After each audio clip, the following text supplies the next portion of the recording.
For any Xbox or PlayStation codes or anything gaming related, check out g2a.com, and if you need any Ultimate Team coins, then head over to UFIFA. The code CHES will get you a discount on both sites, and all links are down below.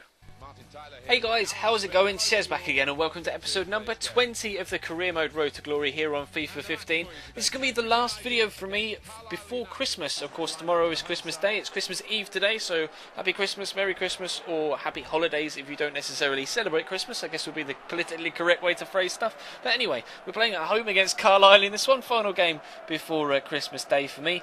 Our final episode before Christmas Day for me. Of course, there'll be two more games in this episode yet, but we won our very important game on Monday against Shrewsbury Town to go top of the league, so we want to maintain our good run of form here. But Carlisle aren't going to be easy opposition. If you remember from the game when we played them away from home earlier on in the season, they actually put up an extremely good fight, and we ended up drawing 2-2. I think Ryan Donaldson scored a brace on that day, and we were hoping that he could do the same here and we'd be more solid defensively. We were on the front foot in the opening stages, as you saw there. Tom Elliott drawing a good save out of the goalkeeper. Still pushing forward though, trying to make the breakthrough here. Diallo into Tom Elliott, into eventually Ryan Donaldson on this far side. Going to stand up the cross, and he doesn't score this time, but he does get an assist. He's involved in the goal nonetheless. He just enjoys playing against Carlisle, clearly. Isago Diallo scores a very rare goal for him, pushing forward from centre mid to rise at the back post to win the header, to give us a 1-0 lead as we headed in towards half time. But Carlisle came forward just as they did in the previous game against us to try and get themselves back in it. No idea what was going on in this goalmouth scramble. Eventually it drops to the goalkeeper, and I thought he was going to pick it up. It took me forever to actually react to the fact that he didn't pick it up, then try and get rid of it, by which point I've been tackled. It hit the post, tried to clear it with the defender, he got out-muscled, they side-footed it into the back of the net, and it's 1-1. Still not done for the first half though. Luke Garbutt has the chance from the free kick. 21 yards out, has already scored a couple of free kicks for us this season, Luke Garbutt, and a screamer in the Johnson's Paint Trophy against Bristol City. Can he score another free kick here? Yes, he can. Fantastic performance from Luke Garbutt yet again. I mentioned in the previous episode, actually in the next season, I'm going to try and get him back again for our League 1 campaign. I'm pretty confident of being able to get promotion out of League 2 in this opening season, especially considering the position we find ourselves in at this particular moment in time. So hopefully we get a little bit extra money for our budget next year. I'll try and bring him in on a permanent deal. Of course, he is growing very well so far and clearly having a good influence on the team as well. But if I can't get him permanently, I'll at least try and get him back on loan. But two players that we're definitely keeping for this year are Kwesi Appiah and Tom Elliott, and hopefully they'll be involved in our promotion push, or at least our push to avoid relegation in League 1 next year. Not really too sure how the second season is going to go, but they're extremely important to us, and somehow neither of them are able to put that ball into the back of the net in the final few minutes. Kwesi Appiah's shot really well saved, and then somehow Tom Elliott wasn't able to convert the rebound either, but they were going to get another chance. Kwesi Appiah picks up on the ball here, plays it back to Ryan Donaldson, who has his shot, or cross rather, well blocked. No idea what the goalkeeper's doing there, heading it clear. Retarded from him. But anyway, Riku rings on the ball, brushes off one challenge. Great shot, well saved, but not well saved enough. Pushes it only as far as Robbie Simpson to make it 3-1 and give us a convincing scoreline.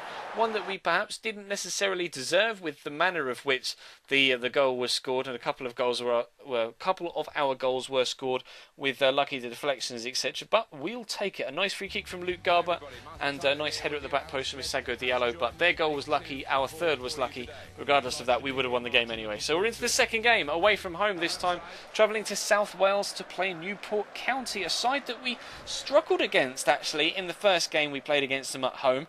I think we came away with a victory, I'm not too sure. I think it was 2-0, I might be mistaken. Again, they're playing 5 at the back. Lenny Pidsley, their goalkeeper, for the second time, and he actually played a vital part for them in the previous game, stopping us from scoring a numerous amount of goals, actually, I remember, from that first game. So hoping that he'd be easier to beat this time around. Playing again a 4-4-2 formation. Jack Grealish out on the right hand side though, started him over Ryan Donaldson this time. Ryan was a little bit tired, so I decided to give him a bit of a rest. He's actually grown really well though this year, Ryan Donaldson, really pleased with that. But Newport actually were going to get the first chance. It was only a wonderful block from Michael Nelson that stops them from taking a 1-0 lead in the 16th minute. Fortunately though, nothing came from that resulting corner, but they still continued to press forward. You can see here Rene Howe's going to play it through to Flynn, across to Chapman, beats the defender with a lovely jink, beats the goalkeeper but doesn't beat the post. The second shot for Rene Howe hits the post, and how that didn't end up in the back of the net, I've no idea. We've had so much luck in this episode so far, I wish some of this luck would come to me in the Liverpool career mode series as well right now, because I'm struggling at Liverpool. But Robbie Simpson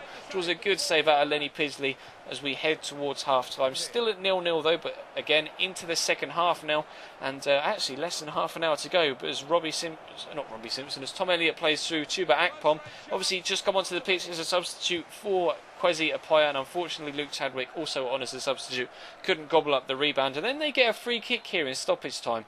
They try something from the training grounds, you'll see this, and watch the guy that's a little bit further back. I was expecting it to be laid off to him. They don't, and that happens. They lay it off to the man that's directly next to the ball. I didn't expect it, perhaps the goalkeeper didn't expect it, but regardless, I thought as this guy on the right hand side moved, I thought they were going to lay it off to him. They played it really short and take nothing away from that goal. That is worthy enough to win any game, and Sandell gives them the 1-0 win. We lose for the first time in quite a while. I'm not sure as we head into the third game whether that's going to cost us our top of the league position, but we will head into the third game at home against Hartlepool, who interestingly are starting a player that actually now technically belongs to us. They're going to have a midfielder in their ranks. Of course, it's Woods, and he signed a pre-contract with us for next season because his contract was expiring at Hartlepool. They clearly didn't see him as good enough to stay in their ranks. I very much rate him, and I would like to replace Isago Diallo with him, to be completely honest. Move Diallo on second season and have Michael Woods take up that central midfield slot. That's the plan, at least. We'll have to wait and see if it works when we get to the second season. But as you can see, he is starting for them in their midfield. We had 4-4-3 there with Woods in the middle with Miller and Featherstone, and of course the big lump through the middle up top, Marlon Harewood, the big guy. So that he would probably, or almost definitely, was going to be their target man. That was their exact game plan from day one and minute one. But we were going to have the first chance here. Luke Chadwick perhaps put off a little bit by the muscle and tug at his shirt from the defender, although he was kind enough to help him back up afterwards after having the shot. But Marlon Harewood was going to play a nice 1-2 with technically our player Michael Woods, and almost scored them the opening goal of the game in the 23rd minute. Nice little 1-2. Terrible finish though from Marlon Harewood, which is rather stereotypically Marlon Harewood-esque because he's not that good of a player. But Ryan Donaldson is going to push down the outside here. Brought him back into the starting lineup for this game. Good whip. Kwesi Apaya is underneath it. Good header. Unfortunately, though, Flinders on the goal line was able to backtrack, but regain his footing before crossing the line. We stayed at 0-0. But Diallo's involved into Tom Elliott, trying to get the ball into Kwesi. There's a man on the far side, but he doesn't need him. Gets crunched, actually, Kwesi Apaya. But Tom Elliott, with an emphatic finish, gives us a 1-0 lead to go in at half-time with. He's been scoring goals left, right and centre. So has Kwesi. They're both near the top of the goal-scoring charts in League 2 so far this season, and perhaps may have a quick look at those goal scoring charts in a future episode not too far down the line. But Chris Dunn was doing well there to keep them out as we headed into the second half. Good save, and then eventually the defender was able to get there and help his goalkeeper out by clearing it. But Tom Champion played through here, and in that position you just want your man to score a goal every single time.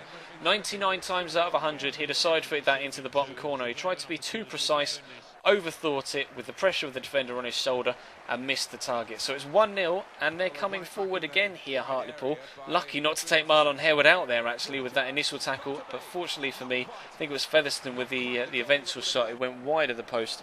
We stayed 1-0 in front. Lovely threaded ball from Tom Elliott into Chuba Akpom. Good save initially from the goalkeeper, but only as far as Tom Champion. Not one fake shot, but two to turn back inside, square it to Tom Elliott. Nice little swept finish into the bottom corner. Grabs his and our second of the game to just cement our position, give us a 2-0 lead as we headed into stoppage time at the end of the second half. They had a man offside there, but fortunately for us, the referee decided to play advantage because Kwesi Apaya goes up the other end. Nice little step over turn inside, side foot finish. It's Cambridge 3, Hartlepool 0, and that was how the game was going to end. Despite it being actually rather an open game, we end up with a convincing scoreline and a flattering scoreline of 3-0 at home against Jeff Stelling's Hartlepool. Apologies to Jeff, but we've beaten his side yet again. We knocked him out in the Cup earlier on this season, we picked up a win in the league, and now we've beaten him in the league yet again, although that defeat against Newport it's cost us our top spot. We're now a point behind Shrewsbury, but 10 ahead of York City in third and 12 ahead of Oxford United in fourth. We're definitely going to get automatic promotion this season, but I don't know whether we're going to win the title or not.